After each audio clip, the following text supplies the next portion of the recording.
Hola and welcome to a new episode of the Roofless Dog and Pony Show. This is episode 81. My name is Julio Panicello. I am the dream alchemist at Roofless Painters, a free-range art school and atelier and gallery for the 21st century romantic. Hi, Laura. And so with every episode, we reveal the theme of our next painting collection so you can find out what we will be painting next and also the reason why. And we're excited to start a new painting collection. We finished the 2 weeks of... right? Thank you. We finished the 2 weeks of carrying weight. And it was amazing. And they gave us an opportunity. The painting gave us an opportunity to study the work of Mary Matalin.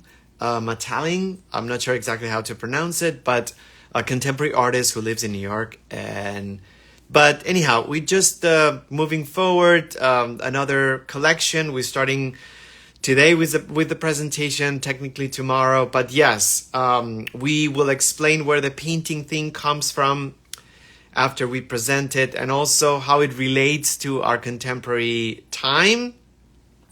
Sometimes it relates, sometimes it doesn't. But I feel like this kind of like relates to what we're going through as a society, I believe. I'm not sure. In fact, it could be much more timely now than ever before. In many ways, our episodes are like our paintings, messy, unpredictable, and absolutely unvarnished. So please bear with us. It's just going to take 30 minutes and then we'll just wrap it up. So you can find all the episodes on our Instagram and also YouTube channel, Roofless Painters YouTube channel. Also as podcast, we just met somebody the other day that listens to our podcast and we were just really happy. So anyhow, any podcast platform, you can just type the Roofless Dog and Pony Show and then you'll hear a bunch of episodes. So this morning we were just scrolling and finding out some art news, and we learned that there's an artist who passed away. Her name is Leigh Bontekoe. Leigh Bontekoe, and I'm just going to put the first image of the artwork. It's not a painting. She was a sculptor. We saw her work not a long time ago at the Hauser and Wirth here in Los Angeles, part of a group show, or there were other artists, but and I forgot the exact name of the exhibition, but it was the first time that I actually saw one of her pieces, Leigh Bontekoe. And I've seen the work much more often later, and I realized that she was a very important figure in New York and in the United States, but not very well known. Not as well known as her contemporaries. She was born in 1931, and she passed away on Tuesday. So we are going to get into, it's going to be our first, Laura, if you're here, it's going to be our first, one of the very few abstract collections. So we're going to do an abstract piece for the first time in a very long time. So we're going to get inspired by her work, especially or specifically her earlier work, this is one of the examples of her earlier work. And we're going to essentially just use it as inspiration and as a color study, as a study in monochromatic values or tones or earth notes. We're going to use a lot of browns and blacks and ochres. So I knew you were going to be happy. But the idea will be that we're going to just show different examples of her wall sculptures. She used metal scraps and created these incredible voids in which the scraps and the welding and the metal was all put together and protruded outside of the wall. So, and then there were these voids. And by the way, this will be the title of our collection, Voids, in which there were designs. She created them using velvet and also blowing a torch and creating this matte surface with soot. And you were not able to actually see the back of the painting or the sculpture. It felt like a void, that was the whole purpose, limitless. So I'm just going to briefly put different examples of other works that she created, a little bit of her biography, because I think it's very interesting. Especially, we love to hear how artists that we study or that we use as a reference, how they started creating their childhood memories. Were they encouraged by adults or not? What was their first contact with the art world? The first time they saw a painting or a piece of art that really made an impact on them. There's always this fascination about the early memories of an artist's career or journey, rather, an artist's journey. So she was born in Providence, Rhode Island, and grew up just outside of New York City in Westchester County. And this is very interesting. So 1930s, early 1930s. So her father at the time was an engineer. He built gliders for the military during the Second World War. Her mother, she was also very engineer-like. She assembled submarine transmitters at a munitions factory. So they were both pretty much involved in this technological world, and her exposure, Bontekoe's exposure to this sort of like environment and visual stimulation influenced her life. So became her visual vocabulary, if you want to say it this way.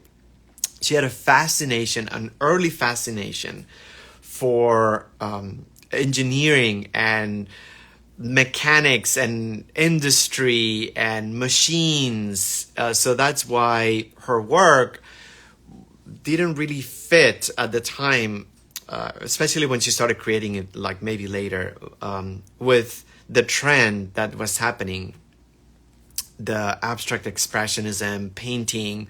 There was abstraction, but her work wasn't easily cataloged or labeled. So she spent also her summers in Nova Scotia, where her maternal grandmother lived on a small island. So when she was there, she observed with great relish the diversity of life forms specific to the area. I'm reading the very long and thorough article from the artstory.org.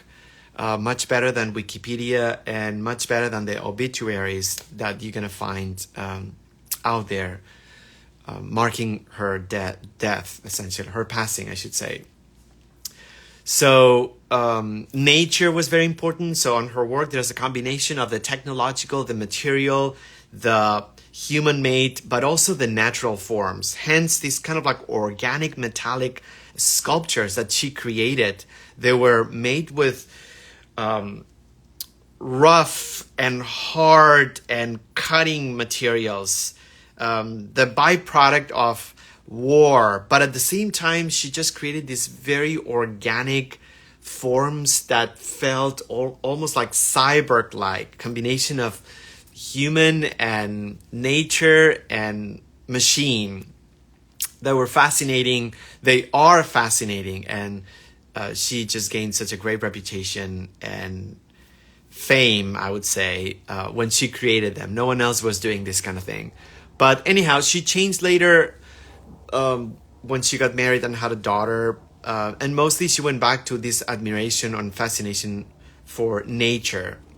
So there's sort of like an idea here in the article that I'm reading that mentions the fact that she went back to her memories of spending summers in Nova Scotia. And I think that's one of the reasons why we love so much to look at the early experiences of any artist, because there's something about what happens to you when you're young that you bring about later later in life, sometimes, or you go back to. So she studied at art. She went to art school at the Bradford Junior College in Massachusetts for 2 years only. And in 1952, she enrolled at the Art Students League in New York, where she remained for 3 years. She was trained in academic painting. I think that's also very interesting because we always love to learn how artists started with painting and then they moved to a different medium. But she was trained in art school in painting, so that was her first visual vocabulary. But then she turned into a sculpture. She turned her attention to sculpture. And then there are a couple of mentions of artists that were teaching at the Art Students League in New York. There were also abstract sculptures. But anyhow, so she did go to art school, and she spent time being trained in painting, but then she decided that sculpture was her preferred subject matter. And in 1956, she was awarded a fellowship that gave her the opportunity to travel to Rome.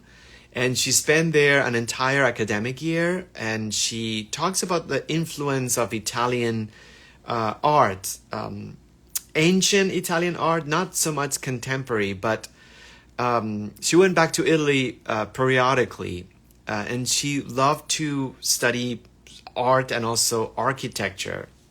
She was especially interested in the architecture of Italian piazzas, the sculpture of the ancient Greeks and Romans, and the ancient Etruscan art that had inspired Alberto Giacometti. Alberto Giacometti became one of the many inspired figures, or influences, if you will, on her work. So I'm just gonna talk a little bit. I'll continue if I have time working or talking about her live, but this sculpture right here, 1959, this is sort of like after her fellowship in Rome, and it's a relief, a famous relief. I think it's at the MoMA. It was produced from materials such as scrap metal or wire found outside of factories and warehouses, and broken conveyors from the laundromat above which the artist lived in the industrial Lower East Side at the time. So she was a scavenger. She was a collector of the detritus of civilization. She looked for abandoned spaces and found value in the remains left behind. Remains of other humans left behind. She was interested in this sort of like dystopian reality, and also she read a lot of sci-fi books. So this combination of being passionate about the technological and having this fantasy world that she thrived, or she found herself happy growing up, made her sort of like be specific in the way she would create, using technology, always referencing to nature, and bringing this idea of perhaps the possibilities of a future, but also the dangers of a future. Hi, Hania from Spain. Amazing photographs you're sharing of the sky. And we're talking about Lee Bontekoe, an American artist who passed away on Tuesday at the age of 91. Very famous, that nobody knew about because art history wasn't that much interested in honoring her and looking at her work. But anyhow, we're talking about this specific piece. We're going to create an abstract collection of paintings inspired by these organic pieces built from metal scraps that she found again in abandoned industrial spaces in New York City at the time, not very developed, obviously, or this particular area. So this particular relief bears a slight resemblance to the early Cubist collages of Picasso and Braque. I don't know why this is necessary, but you could just kind of like make a connection between the Cubism and collage of the early Cubist era, I would say, including the color palette and these pieces that she created with the scraps. Inspired by her memories of war and by modern advancements in science and engineering, Bottin-Ku juxtaposes scrap materials and organic forms to create an interplay between the natural and the industrial. To create this piece, she cut various lengths of canvas, and using salvaged copper wire, she sewed the canvas together so that a subtle nautilus pattern spirals inward towards an oblong black void. And that's the title of our collection. It's going to be Voids, because she was interested at the time to bring this idea of emptiness, of unlimited space, and she used some technical tricks to create the illusion of a bottomless sculpture. You look into these sort of like holes, which is sort of like intimidating, fascinating at the time, entertaining, but you don't see the bottom. She used velvet. She also used the matte finish of a torch blowing against the metal, which creates this soot surface. So the combination of these materials made it so there are no shadows. There are no shadows cast at the bottom of this sculpture. So it has a magical power. It's incredible. If you haven't seen one, it's gonna stun you just because it doesn't fit any style. She didn't follow any trends. She's not easily cataloged. Maybe that's the reason why there wasn't much interest in talking about her influence, her importance. I'm not sure, but certainly if you don't know anything about her and it's the first time you see her work, it really hits you, and also seduces you, and entertains you, fascinates you. I just think that it's she plays with scale at the same time. This idea of having a surface that it's hung on a wall, playing with the concept of a traditional painting, but at the same time, all these scraps come out of the wall. There is almost this tension between the wall and everything metallic pouring outside of the wall. Built perfectly, so all the scraps are pieced together as if this has its own life. This sculpture was not created in a Frankensteinian way, but it actually exists like this, and she's only framing it.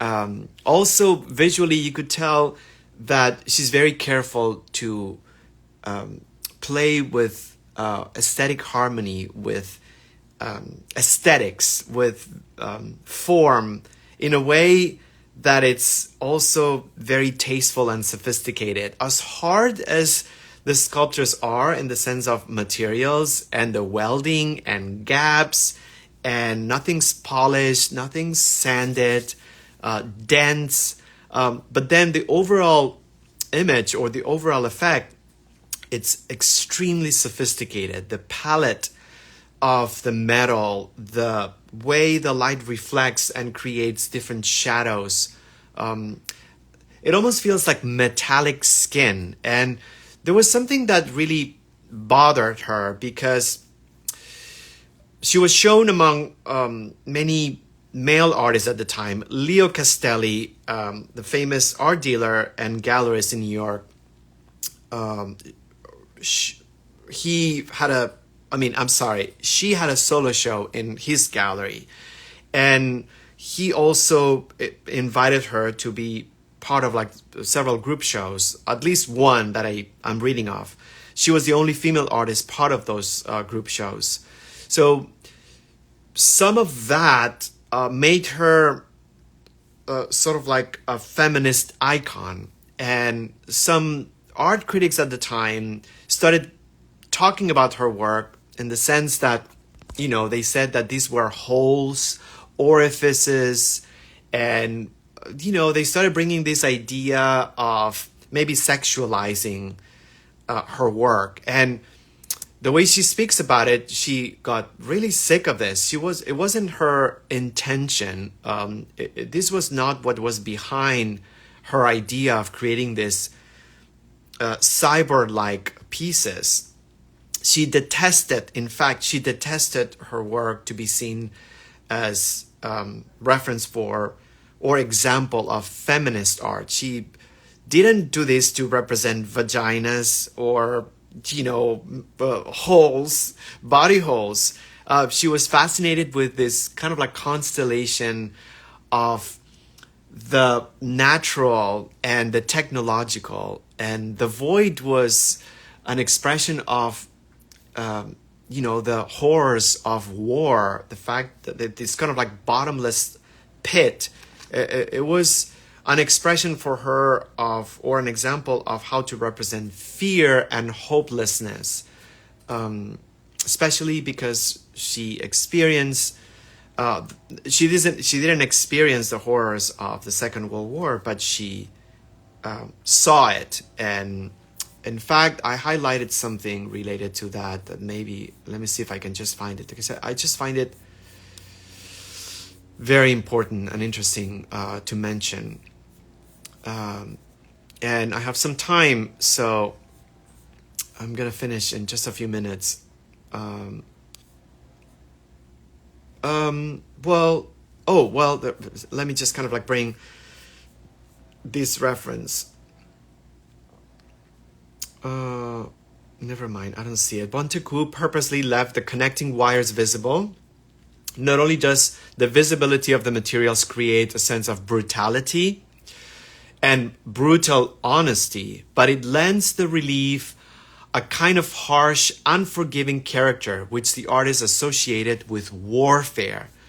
The patched up canvas, some of which is military surplus, acts as a skin and directly relates to the fragility of mankind.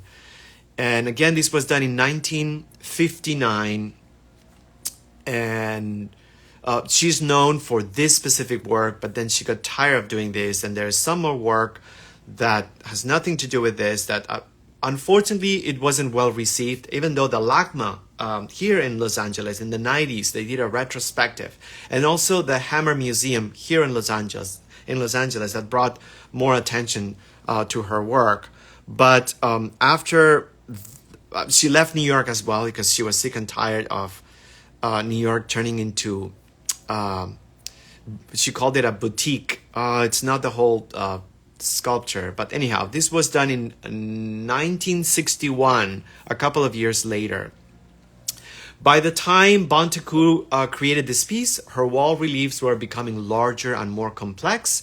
She continued to incorporate found materials, repurposed canvas, metal, rope, and wire, and to juxtapose the natural and the industrial.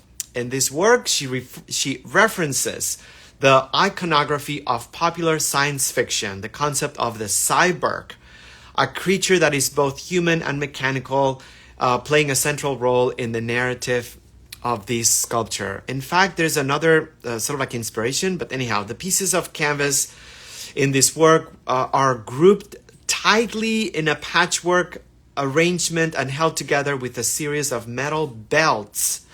The canvas functions as the organic or even human counterpart to the mechanical industrial components used to create this kind of like cyborg being. The contrast is striking. There is an uncomfortably tense balance between the natural world and the machine-made realm of an imagined darker future. That's why I mentioned this is precisely maybe a little bit timely, even though it was done in the 60s. We think like the world's going to shreds right now. Well, you know, people in the 60s felt exactly the same way. So a lot of artists in the 60s and the 50s, they wanted to talk about the destruction of the natural world and the danger of the technological world. And I think she did an amazing job at explaining that and touching different veins within that overall theme that sometimes felt more threatening and related to the ravages of war and the grim future ahead of us, but sometimes they also refer to the natural world actually taking over the mechanical or the industrial present or contemporary existence, I guess. In this work, let me see if I find it. Yeah, the focal point, and you can see it in this, it's cropped, it's much larger than this, but the focal point is a large protruding clamped mouth. The mouth fashioned from reclaimed saw blades that Bontekoe salvaged from nearby derelict hardware stores makes reference not only to the cyborg, but to the mouth of truth, which is a fountain in Rome. According to legend, a person that puts their hand into the mouth of the sculpture and tells a lie will have their hand bitten off. The sharp, regular teeth of the blade form the teeth of the monstrous cyborg. What might have been a deep black void in a previous work, the one that we showed earlier, right now it's a menacing mouth, or as suggested in feminist readings, the Freudian vagina dentata. I have no idea who wrote this, but I'm thinking it's a dude. An emasculating image meant to suppress masculine fantasies of sex and dominance. Well, we'll talk more about this, and we'll try to unpack it and maybe find out, for the gist of it, find out who may have come up with vagina dentata, Latin horror of a combination of two words. But anyhow, I don't think she came up with it. Let me just kind of like move to the next piece of work, which I think is absolutely amazing. So she did a lot of soot drawings. She used very thick paper, and she experimented with blowing a torch on surfaces, first on metal, but then also on paper. Bontekoe's experiments with the soot, created by a welding torch, yield complex textured and modeled surfaces. Like this piece, one of the works she referred to as her outer space drawings.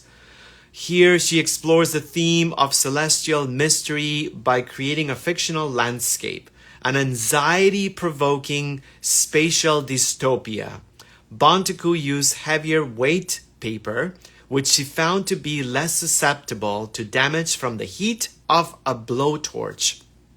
She began the work by mounting the paper directly onto the wall and spraying a continuous stream of soot horizontally across it. I'm going to go forward with images because my time is up, unfortunately. But then when she became back, or she wanted to refer back to natural themes, she started doing this fish and flowers made out of clear plastic. And Leo Castelli showed these pieces, and apparently it was a disaster for her. She didn't receive the same or positive criticism than her voids. People wanted the voids, they wanted the holes, but she just gave them a different thing. And I'm going to show you the final piece, and then that's it. But This is a hanging piece, and it's made up out of metal, wire, porcelain as well. It's a terrible photograph, but piano strings, piano wire, and rings. So something coming off of a destroyed piece and then creating this hanging sculpture.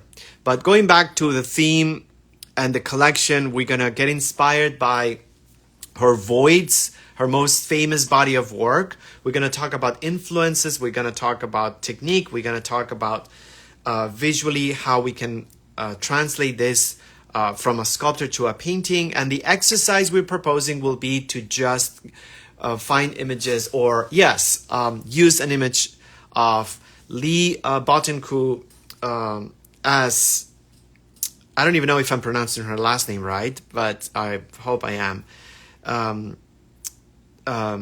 sculptures, and just create an abstract painting using those same colors, practicing the color variations, using a limited palette, talking about composition.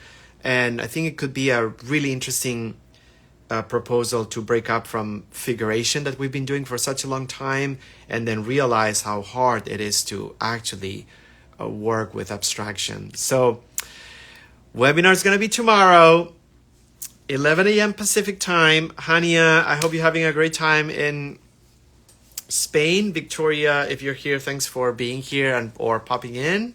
And really appreciate you guys that popped in. Laura, again, thanks for the compliment.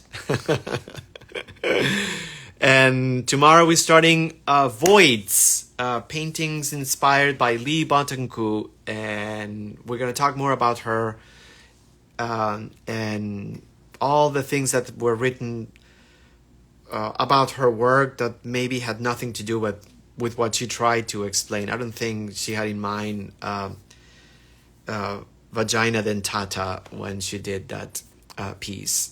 But we'll see. All right. Well, thank you.